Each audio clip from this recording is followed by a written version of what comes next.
नमस्कार, मैं प्रिया। आज है 17 मई। चले जानते हैं बिहार की 25 बड़ी खबरों को। बिहार में कोविड-19 प्रभावितों की संख्या में तेजी से हो रहा है इजाफा। बिहार में कोविड-19 प्रभावितों का आंकड़ा लगातार बढ़ता ही जा रहा है। बीते दिन स्वास्थ्य मंत्रालय द्वारा जारी किए गए चौथे अपडेट तक 145 नए मरीजों की पुष्टि की गई है, जिसके बाद बिहार में प्रभावितों की कुल संख्या 1178 हो गई है। पाए गए मामलों के प्रभावित जिलों की बात करें तो भागलपुर में 5, गोपालगंज में 8, औरंगाबाद में 4, नालंदा में 1, मुंगेर में 3, बेगूसराय में 7, खगड़िया में 2, कटिहार में 5, मुजफ्फरपुर में 2, शिवहर में 1, जहानाबाद में 1, पूर्णिया में 17, नवादा में 9, वैशाली में 3, मधुबनी में 20, ईस्ट चंपारण में 1, जमुई में 9, समस्तीपुर में 13, पटना में 6, बांका में 18, भोजपुर में 6, कैमूर में 1, लखीसराय में 1 और सिवान में 2 मामले पाए गए हैं।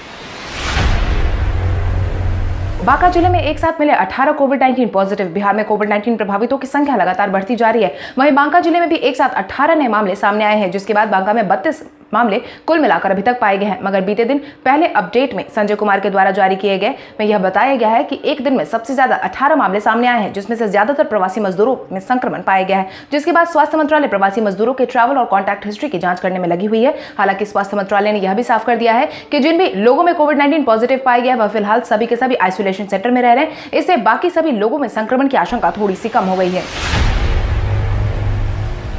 शिक्षकों के लिए स्कूल और कोचिंग खोलने का दिया गया आदेश। बिहार में शिक्षकों के लिए स्कूल और कोचिंग खोलने का आदेश जारी कर दिया गया है, जिसकी जानकारी कमिश्नर संजय अग्रवाल ने जारी की है। जिसके तहत उन्होंने कहा है कि पटना प्रमंडल के सभी जिलों के स्कूल और कोचिंग संस्थान को खोलने का आदेश जारी कर दिया जा रहा है। हालांकि उन्होंने यह भी साफ कहा है कि स्कूल और कोचिंग संस्थान में स्टडी मटेरियल तैयार करने और ऑनलाइन पढ़ाई कराने के लिए स्कूल और कोचिंग संस्थान खोले जा रहे हैं। पटना कमिश्नर ने स्कूल प्रबंधन को कहा है कि study material WhatsApp, email portal के माध्यम से ऑनलाइन छात्रों तक पहुंचाया जाए। यह भी साफ कर दिया गया है कि स्कूल फिलहाल छात्रों के लिए नहीं खोले जा रहे हैं। ऑनलाइन क्लासेस हेतु स्टडी मटेरियल तैयार करने के लिए सभी टीचर समिति स्कूल जा सकेंगे।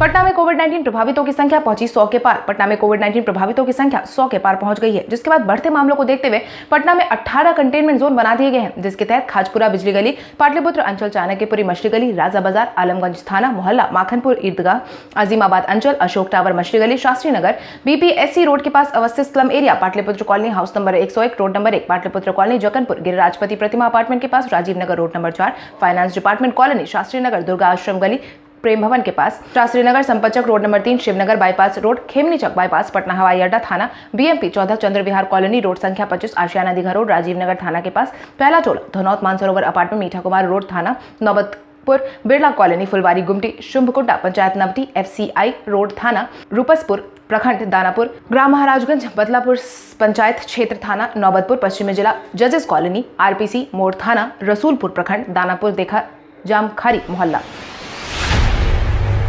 मुख्यमंत्री नीतीश कुमार ने की सभी प्रवासियों से पैदल सफर नहीं करने की अपील। केंद्र सरकार द्वारा श्रमिक मजदूरों के लिए ट्रेन की व्यवस्था करवाई जा रही है। इसके बावजूद काफी सारे मजदूर हैं जो पैदल अपने राज्य वापस लौटने पर मजबूर हैं और यही कारण है कि किसान काफी ज्यादा परेशान हो गए और पैदल सफर करते करते कई बार रास्ते में अप्रिय वाक्यों से घिर जाते हैं। इसी को ध्यान में रखते हुए मुख्यमंत्री नीतीश कुमार ने बिहार लौट रहे प्रवासी मजदूरों से पैदल यात्रा नहीं करने की अपील की है, जिसके तहत उन्होंने कहा है कि देश के विभिन्न हिस्सों से लौट आए प्रवासी राज्य में प्रवेश करने के बाद यात्रा पैदल नहीं करें। वाहन उपलब्ध नहीं होने की सूरत में वे नजदीकी पुलिस थाने या प्रखंड कार्यालय को सूचित करें। उनके गंतव्य तक पहुंचाने के लिए प्रबंध किए जाएंगे। बिहार सरकार ने खुद से वापस लौटने वाले प्रवासी को भी 1000 रुपए देने का किया ऐलान। बिहार सरकार ने श्रमिक स्पेशल ट्रेन से बिहार वापस लौटने वालों को 1000 रुपए देने का ऐलान जारी किया है। इसके साथ ही अब बिहार सरकार ने अन्य प्रवासी मजदूरों के लिए भी अहम ऐलान जारी करते हुए खुद से वापस लौटने वालों को 1000 रुपए देने का ऐलान जारी किया है, जिसके तहत आपदा प्रबंधन विभाग ने अधिसूचना जारी कर दी है, जिसके तहत ट्रेनों के अलावा बसों या फिर पैदल या किसी अन्य संसाधन से पहुंचने वाले मजदूरों के खाते में सरकार 1000 रुपए डालने वाली है। मैट्रिक के छात्रों को परीक्षा के रिजल्ट का बेसब्री से है इंतजार। इंटर के रिजल्ट को समय पर जारी करने के बाद मैट्रिक के छात्र अपने रिजल्ट के लिए बेताब बैठे थे, लेकिन पहले कोविड-19 की वजह से छात्रों की कॉपियों के मूल्यांकन की प्रक्रिया पूरी नहीं हो पाई थी। उसके बाद अब मूल्यांकन की प्रक्रिया पूरी कर ली गई है। छात्रों को बेसब्री से अपने रिजल्ट का इंतजार है। आधिकारिक सूत्रों की माने तो बिहार बोर्ड का रिजल्ट जल्द ही जारी हो जाएगा। कॉपियों की जांच का काम पूरा कर लिया गया है, जिसमें कि अब मई के आखिरी सप्ताह में मैट्रिक का रिजल्ट जारी हो सकता है, जो कि ऑनलाइन जारी किया जाएगा। बिहार बोर्ड की आधिकारिक वेबसाइट पर सभी छात्र का रिजल्ट चेक कर सकते हैं। स्वदेशी वस्तुओं को बढ़ावा देने में बिहार सबसे आगे। प्रधानमंत्री नरेंद्र मोदी द्वारा वोकल फॉर लोकल मुहिम में बिहार का उद्योग विभाग सामने आया है, जिसके तहत अब बिहार में बने स्वदेशी वस्तुओं को बढ़ावा देने की तैयारी शुरू की गई है। इसी क्रम में उद्योग मंत्री श्याम रजक ने वीडियो कॉन्फ्रेंसिंग के माध्यम से सभी जिले के महाप्रबंधक के साथ बैठक की है और स्वदेशी वस्तुओं के उत्पादन पर जोर देने की बात कही है। इतना ही नहीं, उन्होंने सभी प्रवासी मजदूरों के स्किल मैपिंग कर ट्रेड के अनुसार रोजगार के अवसर मुहैया करवाने की भी बात कही है। खबरों की माने तो श्याम रजक ने बताया है कि अब ऐप के जरिए स्वदेशी सामानों की बिक्री की जाएगी, जिसके तहत बिहार राज्य में खादी कपड़ों, सिल्क और कपड़ों और बिहार हस्तशिल्प कलाओं के लिए ऐप बनाया गया है।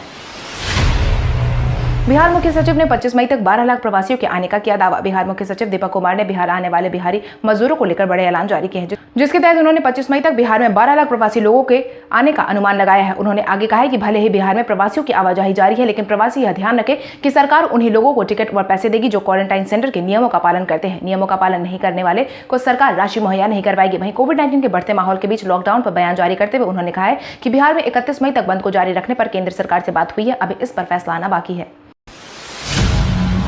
पटना हाईकोर्ट ने बिहार में डेटा एंट्री ऑपरेटर के लिए मानदेय देने का जारी किया आदेश। बिहार के सभी जिलों के न्यायालयों में तैनात डेटा एंट्री कंप्यूटर ऑपरेटर के मानदेय का भुगतान करने का निर्देश पटना हाईकोर्ट ने जारी कर दिया है, क्योंकि राज्य के निचली अदालत में कार्यरत 380 डेटा एंट्री ऑपरेटर का वेतन कई महीने से मानदेय नहीं दिया गया है। इसी को ध्यान में रखते हुए हाईकोर्ट के महानिबंधक ने इन ऑपरेटर को देने के लिए 6,79,36,400 रुपए उपलब्ध कराने का निर्देश जारी किया है।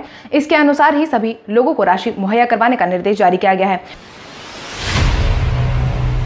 बिहार में 40,000 माध्यमिक शिक्षकों की करवाई जाएगी ट्रेनिंग। बिहार में हाई स्कूल में कार्यरत करीब 40,000 माध्यमिक शिक्षकों को national initiative for school head and teachers holistic advancement दी जाएगी। यह शिक्षकों को अब तक दी गई ट्रेनिंग में सबसे अलग ट्रेनिंग है। खबरों की माने तो शिक्षकों को यह प्रशिक्षण शैक्षणिक सत्र 2020-21 में दी जाएगी। इसके साथ ही प्रारंभिक विद्यालयों में 3.79 लाख में जो निष्ठा ट्रेनिंग में छूटे हैं, उन्हें भी यह प्रशिक्षण इसी सत्र में दिया जाएगा, जिसके लिए बिहार शिक्षा परियोजना परिषद ने तैयारियां शुरू कर दी है। 4 जून को केंद्र के प्रोजेक्ट अप्रूवल बोर्ड की बैठक में माध्यमिक शिक्षकों के निष्ठा ट्रेनिंग के लिए राशि की मांग की जाएगी।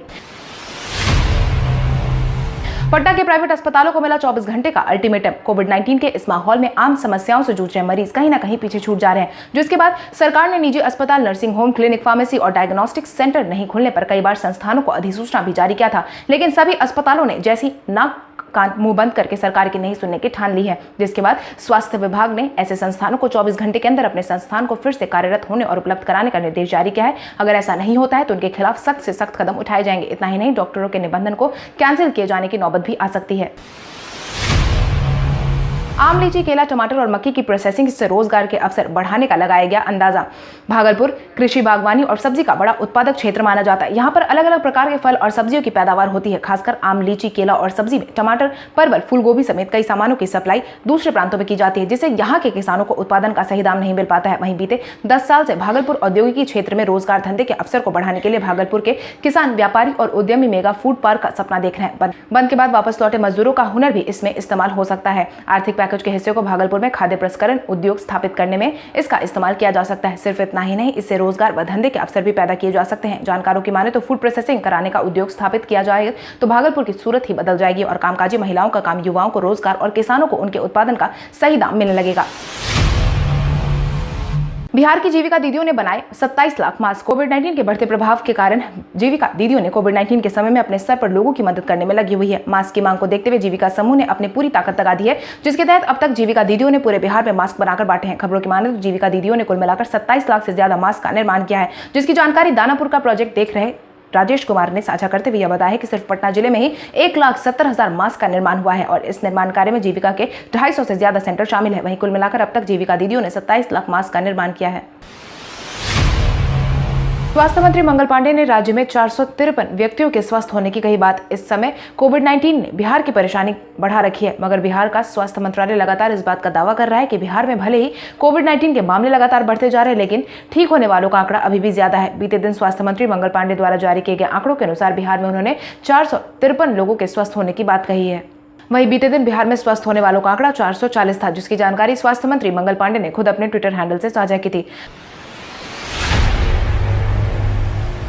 बिहार एसटीईटी की परीक्षा हुई कैंसिल। बिहार एसटीईटी की परीक्षा को कैंसिल कर दिया गया है। इसकी जानकारी शिक्षा विद्यालय परीक्षा समिति की ओर से जारी की गई है। इसके अनुसार यह कहा गया है कि 28 जनवरी को 317 परीक्षा केंद्रों पर आयोजित एसटीईटी की परीक्षा को कैंसिल करने का बड़ा निर्णय लिया गया है। आपकी जानकारी के लिए आपको बता दें, बिहार एसटीईटी परीक्षा 2019 का आयोजन राज्य के विभिन्न केंद्रों पर 28 जनवरी को किया गया था, लेकिन परीक्षा के 4 केंद्रों पर इस परीक्षा को कैंसिल कर दिया गया था, जिसके बाद बचे हुए उम्मीदवारों के लिए फिर से परीक्षा का आयोजन करवाया गया था। हालांकि परीक्षा के दौरान पेपर के बाहर आने की भी बात सुनने में मिल रही थी, जिसके बाद अब यह परीक्षा को कैंसिल कर दिया गया है। वहीं अब यह परीक्षा फिर से ली जाएगी, जिसके आधिकारिक तारीख की घोषणा नहीं की गई है। पटना आईजीआईएमएस में शुरू हुई पेपरलेस ओपीडी सेवा। पटना के आईजीआईएमएस में पेपरलेस ओपीडी सेवा की शुरुआत कर दी गई है। इसके लिए बीते दिन क्षेत्रीय सचिव संस्थान के नए भवन का उद्घाटन उप मुख्यमंत्री सुशील कुमार मोदी और स्वास्थ्य मंत्री मंगल पांडे ने वीडियो कॉन्फ्रेंसिंग के जरिए किया है। इस मौके पर उप मुख्यमंत्री सुशील कुमार मोदी के अलावा विधायक संजीव चौरसिया और आईजीआईएमएस के निदेशक निहार विश्वास और संस्थान के मेडिकल सुपरिटेंडेंट मनीष मंडल भी मौजूद थे। हालांकि इस उद्घाटन के दौरान सोशल डिस्टेंसिंग का पालन बखूबी किया गया।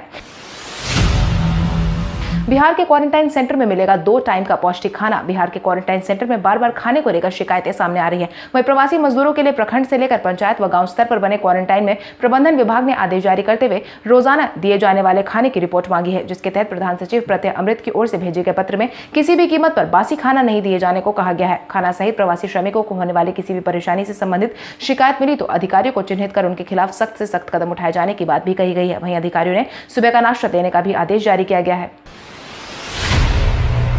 पटना प्रमंडल ने नेत्र अस्पताल समेत कई दुकानों को खोलने का जारी किया आदेश। आज से पटना प्रमंडल के जिलों में सभी तरह की पुस्तकों, स्टेशनरी की दुकानों के साथ चश्मे की दुकान भी खोल दिए जाएंगे। प्रमंडलीय आयुक्त संजय कुमार अग्रवाल ने पटना प्रमंडल के सभी जिला अधिकारियों को इस बात की जानकारी दे दी है। इसके तहत आज से सभी जिलों में स्टेशनरी और चश्मा की दुकान के साथ नेत्र अस्पताल भी खोल दिए जाएंगे। हालांकि आज से खुलने वाले सभी दुकानों को साफ निर्देश देते हुए हफ्ते में 3 दिन खोलने का ऐलान जारी किया गया। वहीं दुकान संचालन के दौरान दुकानदारों को सोशल डिस्टेंसिंग के प्रोटोकॉल का भी खास ध्यान रखने को कहा गया है।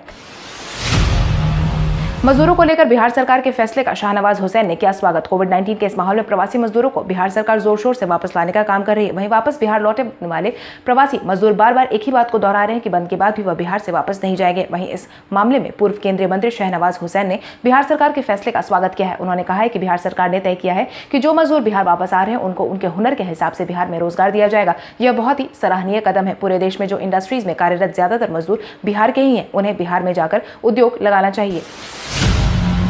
तेजस्वी के चेहरे पर चुनावी मैदान में नहीं उतरेगी राजद, जिसका ऐलान खुद तेजस्वी यादव ने किया है, जिसके तहत उन्होंने बीते दिन यह कहा है कि बिहार में विधानसभा चुनाव होने हैं। ऐसे में इस बार पार्टी तेजस्वी यादव के चेहरे को लेकर जनता के बीच नहीं जाएगी, बल्कि इस बार का चुनावी चेहरा मजदूरों का होगा।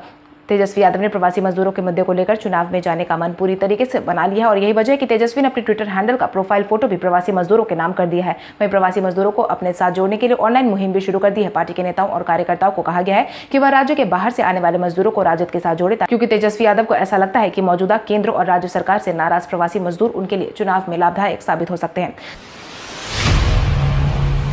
सीबीएसई 10वीं और 12वीं की परीक्षा डेट शीट की घोषणा करेगा 18 मई को, जिसकी जानकारी केंद्रीय मानव संसाधन विकास मंत्री डॉक्टर रमेश पोखरियाल निशंक ने दी है, जिसके तहत उन्होंने 10वीं 12वीं के बचे हुए परीक्षाओं के लिए केंद्रीय माध्यमिक शिक्षा बोर्ड की पूरी डेट शीट को 16 मई को जारी करने का ऐलान किया था, लेकिन इसके बजाय अब 18 मई को जारी करने का ऐलान जारी किया है। आपको बता दें, यह घोषणा केंद्रीय मानव संसाधन अपने ट्विटर हैंडल से शेयर करते हुए कहा है कि सीबीएसई की 10वीं और 12वीं की कक्षा की डेट शीट को अंतिम रूप देने के पहले कुछ अतिरिक्त तकनीकी पहलुओं पर ध्यान रखने के लिए तारीख में बदलाव किया गया है।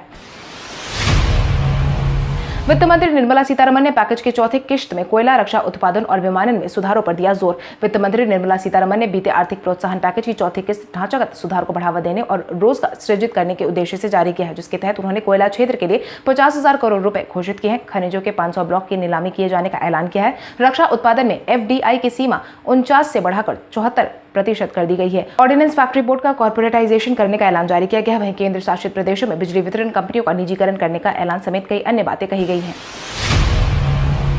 लावा जल्द ही अपने कारोबार को लेकर चीन से आएगा भारत। घरेलू मोबाइल निर्माता कंपनी लावा ने चीन से अपने कारोबार को समेटने की बात कही है। इसके साथ ही लावा ने यह भी कहा है कि अब कंपनी अपना सारा काम समेटकर भारत लाने की तैयारी कर रहा है, जिसके लिए देश में 800 करोड़ रुपए का निवेश करेगी। उत्पादन डिजाइन के क्षेत्र में चीन में कंपनी के कम से कम 600 से 650 कर्मचारी काम कर रहे थे। कंपनी ने कहा है कि वह भारत से दुनिया के देशों को निर्यात करेगी। इसके बाद चीन को करारा झटका लगा है। इसके साथ ही कंपनी ने यह भी कहा है कि हम चीन से अपने कारखाने में कुछ मोबाइल फोन का निर्यात दुनिया भर से करते रहेंगे और यह काम अब भारत से किया जाएगा।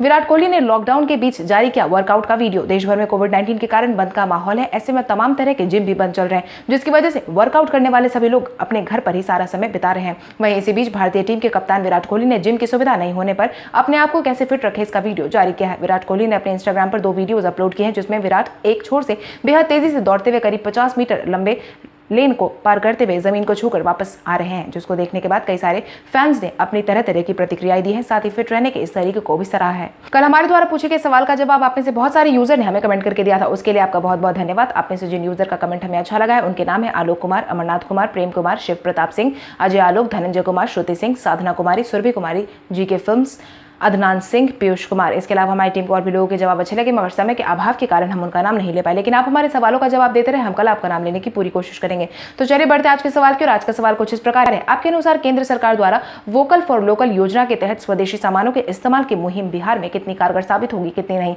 अपने जवाब हमें कमेंट करके जरूर बताएं। इसके साथ ही आज के लिए बस इतना ही। अगर आप ये वीडियो हमारा यूट्यूब पर देख रहे हैं तो हमारे चैनल को सब्सक्राइब करें और बेल आइकन दबाना ना भूलें। और अगर आप ये वीडियो हमारा फेसबुक पर देख रहे हैं तो इस वीडियो को लाइक करें और ज्यादा से ज्यादा शेयर करें। धन्यवाद।